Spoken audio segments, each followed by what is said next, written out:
There were people who know exactly where they come from. They have baby books filled with curled photographs, locks of hair taped to pastel-colored pages, and anecdotes about their first steps recounted at every Thanksgiving dinner.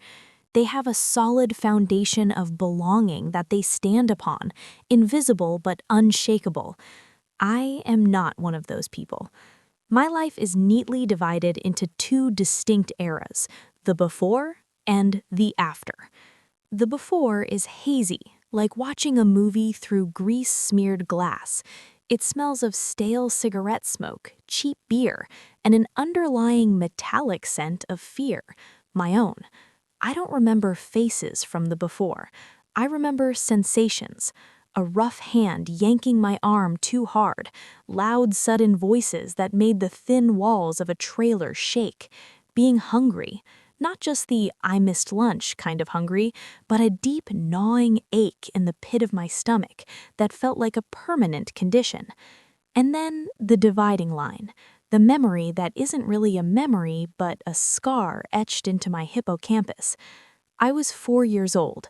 I know this only because the police report, which I paid a private investigator an obscene amount of money to retrieve 20 years later, said so.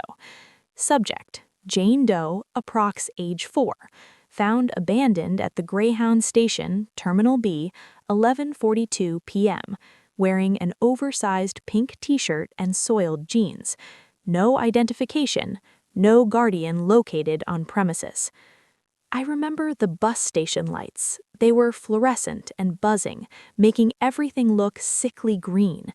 I remember being told to sit on a hard wooden bench and don't move, Emmy, you don't dare move.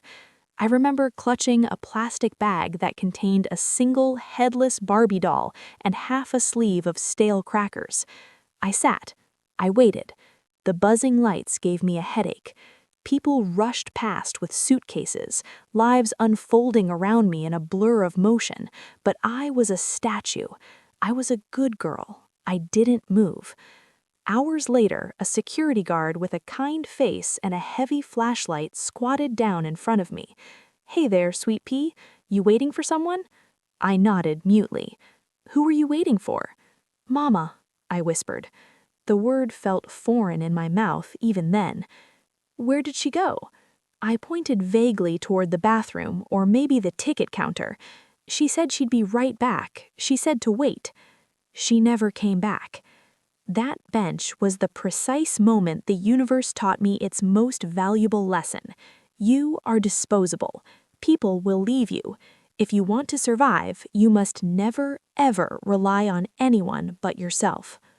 The system, that's what we called it. It wasn't one place, it was a churning, indifferent machine of group homes, temporary foster placements, and overcrowded county facilities. I bounced between them like a pinball for 5 years.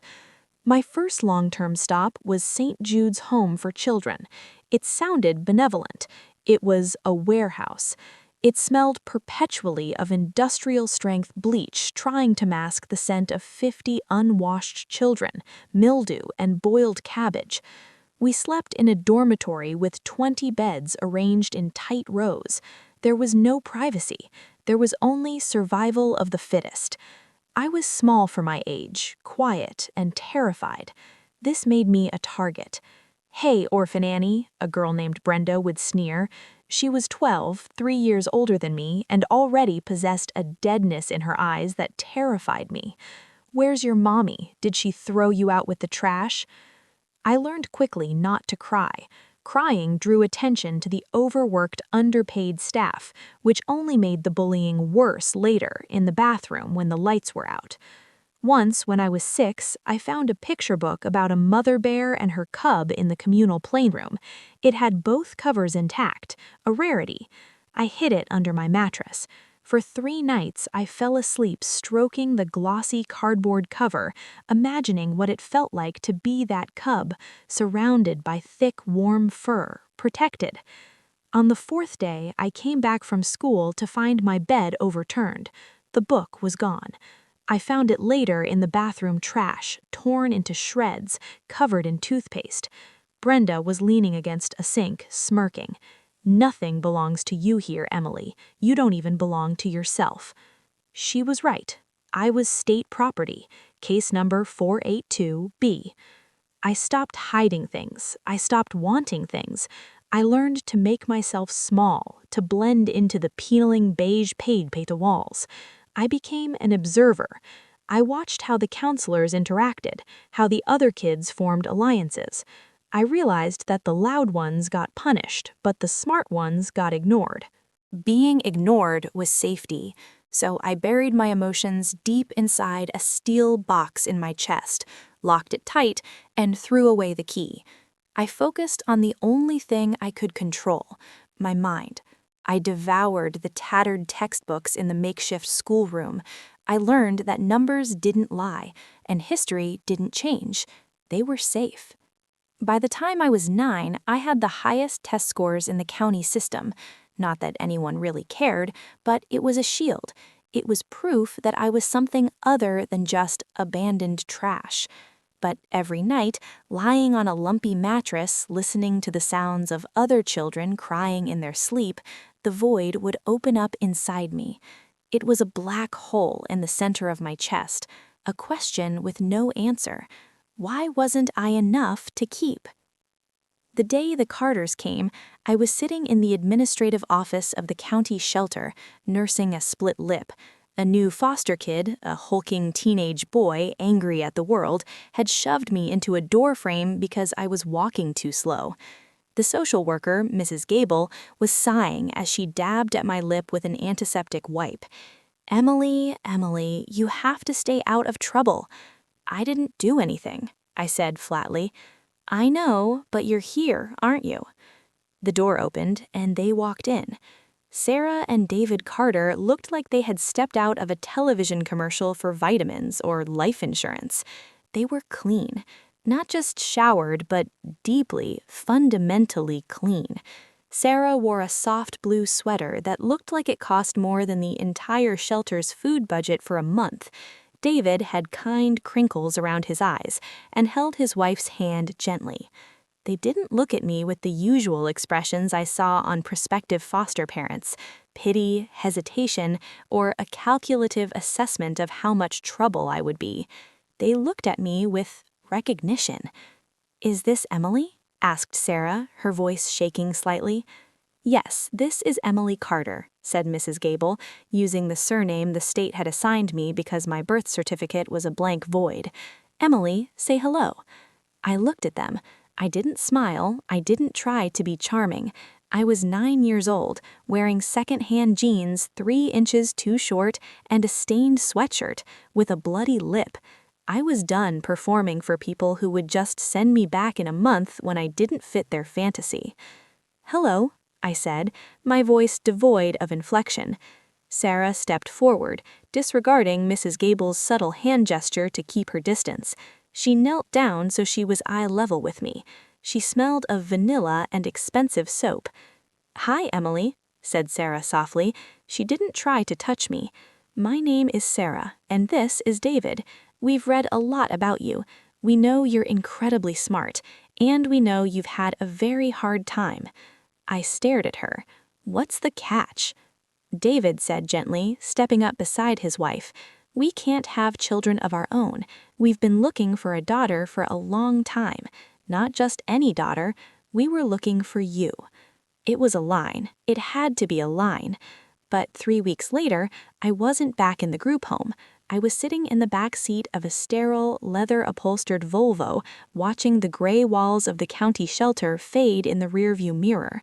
I sat stiffly, clutching a new backpack they had bought me, filled with supplies I didn't know how to ask for.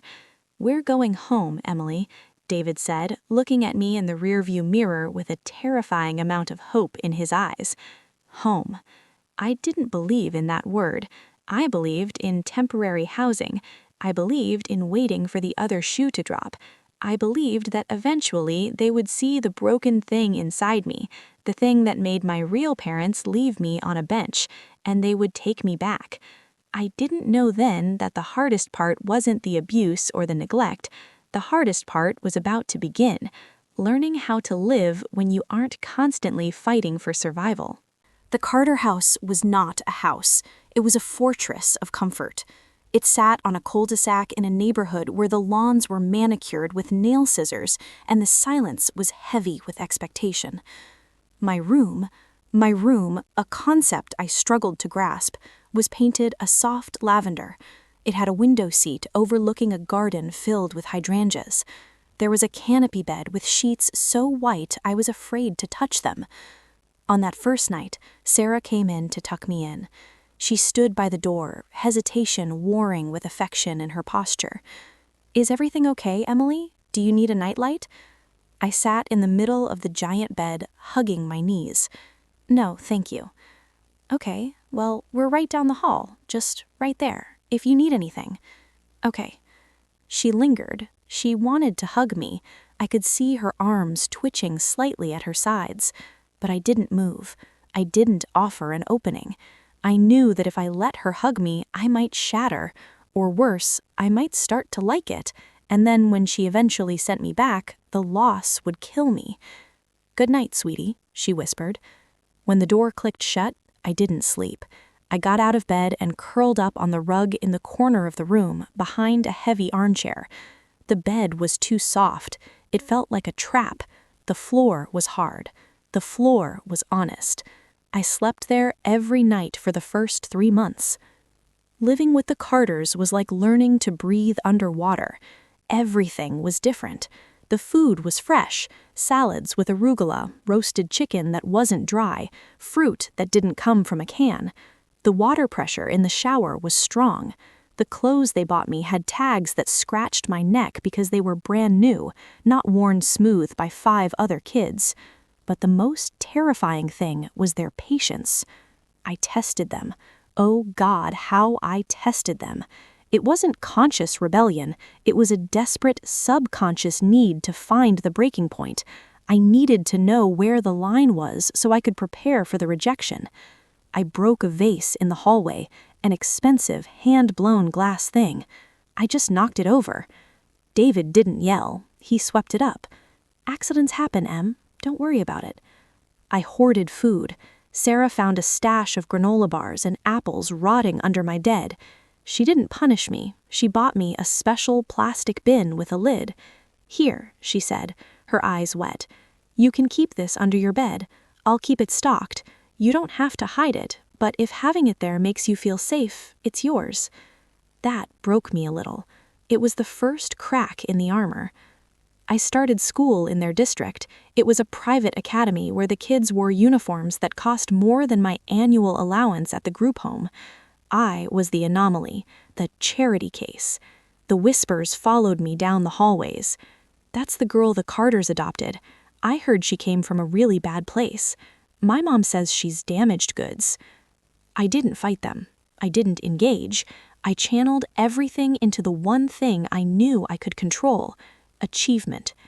I became obsessed. If I got an A-, I stayed up until 3 a.m. studying to ensure the next one was an A+.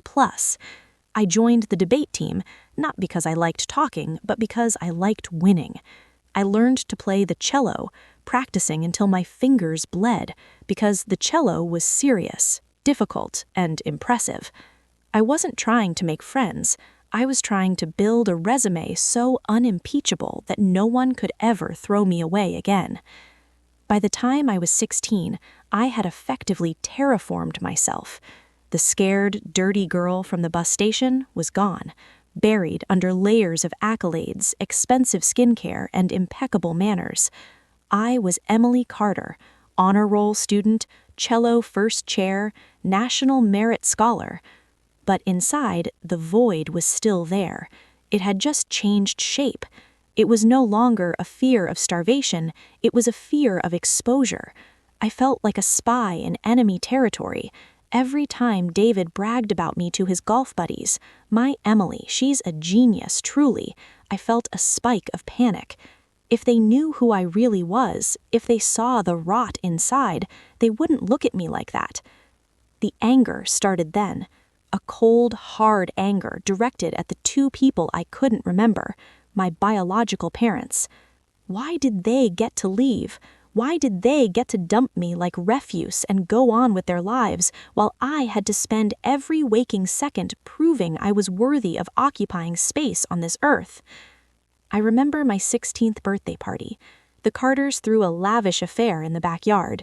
Fairy lights, a catered buffet, a DJ. Half the junior class was there. David gave a toast. He raised his champagne glass, his face flushing with pride. To Emily, the best thing that ever happened to us. We didn't give her life, but she gave us ours. Everyone clapped. Sarah wiped a tear. I stood there in my silk dress, smiling the smile I had perfected in the mirror. But in my head, a voice screamed, "You're lying. I'm a replacement. I'm a project you took on to feel good about yourselves." It was unfair. It was cruel. They loved me. I knew they loved me. But trauma is a selfish beast. It doesn't care about logic. It only cares about self-preservation. I couldn't fully accept their love, because to accept it meant admitting I needed it, and needing something gave someone the power to take it away. That night, after everyone left, I went to David's study. I knew where he kept the file, the adoption file. I sat on the floor and opened it. There wasn't much: the police report, a few medical records from the shelter, and a copy of the termination of parental rights. Mother, unknown. Father, unknown. Status, rights terminated due to abandonment or failure to contact. Failure to contact. They hadn't even tried. Not a phone call, not a letter, nothing. I was a mistake they had successfully erased. I traced the word unknown with my finger until the paper tore slightly. "I will be known," I whispered to the empty room. "I will be so big, so successful, so undeniable that you will see my face on every screen and hate yourselves for what you lost." That was the night the goal shifted. I didn't just want to survive, I wanted revenge, and my success would be the weapon. I got into Stanford on a full scholarship. David and Sarah offered to pay, of course, but I refused. "I need to do this myself," I told them. I needed to know that my success was mine, not bought with their money. College was a blur of caffeine and coding. I discovered I had a knack for algorithms. They made sense: input, process, output, logical, predictable, unlike people. I didn't date, I didn't party, I worked. I interned at a major tech firm in Silicon Valley during my freshman summer. By my junior year, I had developed a piece of software, a predictive analytics tool for logistics companies. It wasn't sexy, but it was incredibly valuable. I sold it to a multinational corporation for $4 million 3 months before graduation. I remember calling David and Sarah. "I sold the code," I said, trying to keep my voice steady. "Oh my God, Emily, that's amazing! We're so proud," Sarah shrieked. "It's $4 million, I added. There was a silence on the line. Then David said, his voice thick with emotion, "Honey, we don't care about the money. We care that you're happy." Happy? Was I happy? I looked around my stark modern apartment in Palo Alto. I had a bank account with more zeros than I could count. I had a job offer from Google that I had already declined because I was starting my own firm. I had made it. But the satisfaction was fleeting. It was like eating sugar. The high hit fast and faded instantly, leaving a craving for more. I moved to New York City. It suited me, a city of concrete, noise, and ambition, a place where you could be surrounded by millions of people and never have to truly connect with anyone. I started Carter Dynamics. We specialized in high-frequency trading algorithms. It was a cutthroat industry dominated by men in expensive suits who thought they owned the world. I ate them for breakfast. I became known as the Ice Queen of Wall Street. I wore tailored suits that cost as much as a car. I lived in a penthouse in Tribeca with floor-to-ceiling windows overlooking the skyline. I had a personal assistant, a personal trainer, and a driver. I was 26 years old, and I had everything. And every Sunday, I had dinner with the Carters via video call. They had retired to Florida. They looked older, softer. "Are you seeing anyone, Em?" Sarah would ask tentatively. "I'm too busy, Mom. The firm is expanding to London." "Work isn't everything, sweetie. You need connection." "I have connection," I wanted to say. "I'm connected to the global markets. I'm connected to the pulse of the economy." But I knew what she meant. She meant love. I tried once. I dated a man named Julian, an architect. He was kind, smart, and handsome. He reminded me, terrifyingly, of David. We were together for 6 months. He was patient with my hours, with my emotional distance. But one night, lying in bed, he turned to me and said, "Emily, sometimes I feel like I'm hugging a statue. You're here, but you're not here. Who hurt you so badly that you won't let anyone in?" I broke up with him the next morning. It was cleaner that way. No mess, no vulnerability. The breaking point came on a Tuesday in November. I had just closed a deal that would net my firm another $20 million. My team was celebrating in the conference room with champagne. I walked into my office and closed the door. The silence was deafening. I looked at the city lights, the glittering empire I had conquered, and I felt absolutely nothing. The void was back, gaping and hungry. "Why isn't it enough?" I screamed internally. "I have beaten the odds. I am the 0.01%. I won." But I hadn't won, because they didn't know. The people who threw me away didn't know what they had lost. The anger that I had suppressed for years bubbled up like magma. I needed closure. No, not closure. I needed confrontation. I needed to see their faces when they realized that the daughter they abandoned was now more powerful than they could ever comprehend. I picked up the phone and dialed the number of the best private investigator in the state, a man who found people who didn't want to be found. "Mr. Vance," I said, my voice clipped and professional, "I have a job for you. It's a 20-year-old cold trail. Money is no object." "Who are we looking for, Miss Carter?" "My parents."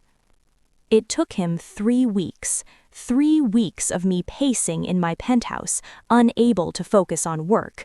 3 weeks of sleepless nights where the smell of the Greyhound bus station haunted my dreams. Then a courier arrived with a thick manila envelope. I sat at my glass dining table, my hands trembling for the first time in a decade. I opened it. Subject 1, Mary Beth Miller, née Higgins, age 46. Subject 2, Thomas Miller, age 49. Current address, 482 Oak Creek Lane, Oak Haven, Arkansas. There were photos, grainy surveillance shots, a woman with stringy, graying hair smoking a cigarette on a porch. She looked haggard, worn down by life. A man working under the hood of a rusted truck. They were alive. They were real. They weren't monsters under the bed or mythical villains. They were just people. And they were in Arkansas. I looked at the address, Oak Haven. It sounded idyllic. The photos suggested otherwise. I felt a surge of adrenaline that was almost intoxicating. This was it, the final level of the game. I booked a flight to Little Rock. I rented a car. Not a limo, but a sleek black Mercedes. I packed my most expensive suit, my diamond earrings, my Rolex. I wanted to shine. I wanted to blind them with my brilliance. I wanted to drive up to their pathetic little life and show them exactly what they had thrown away. I called my assistant. "Clear my schedule for the next 3 days. I'm going on a trip." "Is everything okay, Emily?"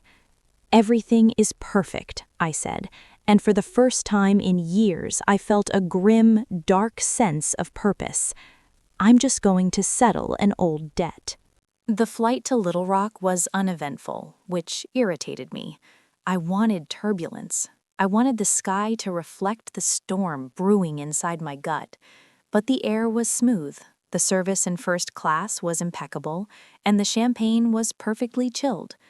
I rented the most expensive car available at the airport, a black Mercedes S-Class. It felt like a tank, a sleek, German-engineered suit of armor designed to separate me from the world outside. I punched the address into the GPS. 482 Oak Creek Lane, Oakhaven. Destination is 2 hours and 40 minutes away, the computerized voice said calmly. I gripped the leather steering wheel until my knuckles turned white. Let's go. As I drove away from the airport and the city limits of Little Rock faded, the landscape began to change. The 4-lane highway narrowed to 2. The modern glass buildings were replaced by strip malls, then gas stations, and finally endless stretches of pine trees and fields that looked brown and dormant. It was a reverse evolution. I was driving backward through the socioeconomic strata of America. I passed trailers that looked alarmingly like the fuzzy memories of my early childhood. I saw rusted swing sets in overgrown yards. I saw signs for discount tobacco and live bait. A cold sweat broke out on the back of my neck. This wasn't just scenery. This was a parallel universe. If the Carters hadn't walked into that office 20 years ago, this would be my life. I wouldn't be wearing a $3,000 blazer. I would probably be working at that diner I just passed, counting tips to buy cigarettes. The thought made me nauseous. It also fueled my rage. They left me to die, I thought, pressing harder on the accelerator. Or worse, they left me to become nothing. I practiced my speech in the quiet cabin of the car. I had been refining it for days. It was cruel, precise, and devastating.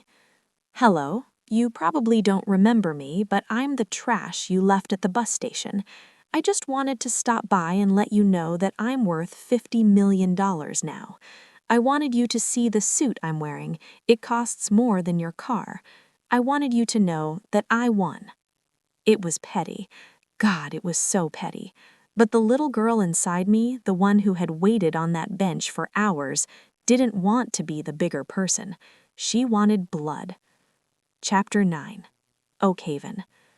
Oakhaven wasn't a town so much as a sigh of resignation carved into the landscape. The "Welcome to Oakhaven" sign was riddled with bullet holes and half covered by kudzu vines. The main street was a testament to economic collapse. A boarded-up hardware store, a post office with peeling paint, a single convenience store with bars on the windows. I drove the Mercedes slowly down Main Street. People turned to stare. A group of men sitting on the tailgate of a truck watched me with a mix of suspicion and hostility. I was an alien here, a visitor from the planet of wealth. I didn't care. Let them stare. Let them wonder. The GPS directed me away from the center of town, down a winding road that turned from asphalt to gravel. The Mercedes suspension absorbed the bumps, but I could hear the rocks crunching under the tires. The sound was gritty, raw. My heart was hammering against my ribs like a trapped bird. Turn left onto Oak Creek Lane. It was a dead-end road. The trees grew thick here, creating a tunnel of shadows. The houses were spaced far apart, hidden behind walls of overgrown bushes and piled junk. And then, arrived at destination on the left. I stopped the car. I sat there for a full minute, just breathing. The engine purred silently. The climate control kept the air at a perfect 68 degrees. Outside, it looked humid and oppressive. The house, if you could call it that, was a single-story structure with wood siding that had turned gray with age and rot. The roof sagged in the middle like a broken spine. A blue tarp covered part of it, flapping lazily in the breeze. The yard was a graveyard of mechanical parts. A washing machine rusted in the tall grass. A car with no wheels sat on cinder blocks. It was squalor, pure, unadulterated squalor. I felt a sneer curl my lip. This is it? This is what you chose over me? You couldn't handle a child, but you could handle living in a garbage dump? I killed the engine. The silence of the woods rushed in. I checked my reflection in the rearview mirror. My makeup was flawless. My eyes were cold, hard flint. I looked like a shark in a tailored suit. "Showtime," I whispered. Getting out of the car felt like stepping onto the surface of the moon. My heels sank slightly into the dirt driveway. The air smelled of damp earth, pine needles, and faint wood smoke. A dog started barking somewhere behind the house, a rough, aggressive sound. I walked up the path to the front porch. The wooden steps groaned under my weight. I noticed a half-empty can of beer sitting on the railing, a fly buzzing around the rim. My heart was beating so hard I could hear it in my ears. Thump, thump, thump. This was the moment. 20 years of wondering, 20 years of building armor. It all came down to this wooden door with the peeling white paint. I raised my hand. My fist hovered for a second. Do it. Make them see you. I knocked. 3 sharp, authoritative raps. Silence. Then, the sound of shuffling footsteps inside, a muffled voice. "Who the hell is it?" The lock clicked. The door creaked open. A woman stood there. I recognized her from the PI's photos, but seeing her in person was a physical blow. She was shorter than me. Her skin was leathery and deeply lined, aging her far beyond her 46 years. Her hair was a dull, straw-like gray, pulled back in a messy clip. She wore a stained, oversized t-shirt and sweatpants. She looked tired, bone-deep tired. She squinted at me, her eyes adjusting to the daylight. Her gaze traveled from my expensive heels, up my tailored trousers, to the silk blouse, and finally to my face. Confusion clouded her eyes. She didn't see recognition. She saw a bill collector, or a lawyer, or someone from the government. "Yeah?" she said, her voice raspy, likely from years of cheap cigarettes. "We ain't buying nothin', and if this is about the truck, Tom said he'd pay the guy next week." She didn't know me. Of course she didn't. Why would she? I was 4 when she left. I was a different creature now. I stood tall, looking down at her. I had imagined this moment 1,000 times. I had imagined her gasping, dropping to her knees, begging for forgiveness. I had imagined myself laughing coldly. But now that I was here, looking at this small, broken woman, the script vanished. "I'm not here about the truck," I said. My voice was steady, icy. "Then who are you?" She wiped her hands on her pants, looking annoyed. I took a breath. "My name is Emily." She blinked. The name didn't register immediately. "Emily Carter. But before that, 20 years ago, you might have known me as Jane, or maybe you just called me Kid. You left me at a Greyhound station in 1998. The change in her face was slow, tectonic. The annoyance faded, replaced by a blank shock, and then fear. Pure, unadulterated fear. She took a half step back, her hand gripping the doorframe. Her eyes went wide, scanning my face, looking for the ghost of the toddler she had abandoned. "Emily?" she whispered. It sounded like a curse. "May I come in?" I asked. It wasn't really a question, it was a command. She didn't say yes, she just stepped aside, dumbfounded, as if pushed by an invisible force. I stepped over the threshold, leaving the fresh air behind, and entered the house of my ancestors. The inside was worse than the outside. It was dark, the windows covered by heavy, dusty drapes. The air was thick with stale smoke, fried grease, and mildew. The carpet was worn down to the threading. In the living room, a television was blaring a game show. A man sat in a recliner that was held together with duct tape. He didn't look up when we entered. "Who is it, Mary?" he grunted. It's her, Tom." "Who?" "The kid, from before." The man froze. He turned his head slowly. He looked just like the photo, rough, unshaven, with eyes that looked like they had given up hope a decade ago. He looked at me. He saw the suit. He saw the jewelry. He saw the aura of money that radiated off me like heat. He slowly pushed himself out of the chair. He looked terrified, not of me, but of what I represented: judgment, consequences. "What do you want?" he asked, his voice defensive. "You a cop?" "No," I said, standing in the center of their living room, refusing to touch anything. "I'm a CEO." The silence that followed was heavy. "I came here," I said, turning to look at the woman, "because I wanted to see you. I wanted to see the people who thought a 4-year-old was too much of a burden." Mary hugged her arms around her. She looked small. We didn't have a choice," she stammered. It was the standard excuse of the week. "We were broke. We were young. We couldn't feed you. We thought someone would find you. Someone with money." "Someone did," I said sharply. "But that's not the point." I looked around the room. I saw a pile of lottery tickets on a side table. I saw empty beer cans. I saw a life that had stalled in neutral 20 years ago and had been rotting ever since. I had come here to destroy them. I had come here to scream, to throw my success in their faces, to make them feel the pain they caused me. But as I looked at Mary, cowering by the doorframe, and Tom looking at his feet like a scolded dog, I realized something profound and disorienting. There was no victory here. Beating them would be like kicking a wounded animal. They hadn't moved on to a better life without me. They were trapped here.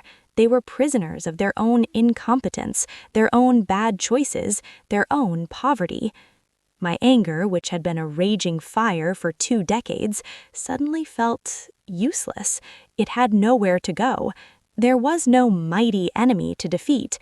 There were just 2 sad people in a dirty house. I looked at the peeling wallpaper. I looked at the flickering TV.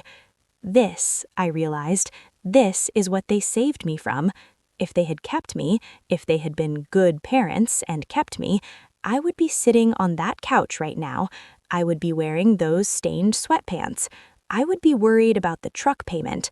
I would be uneducated, angry, and hopeless. By leaving me on that bench, they hadn't destroyed me.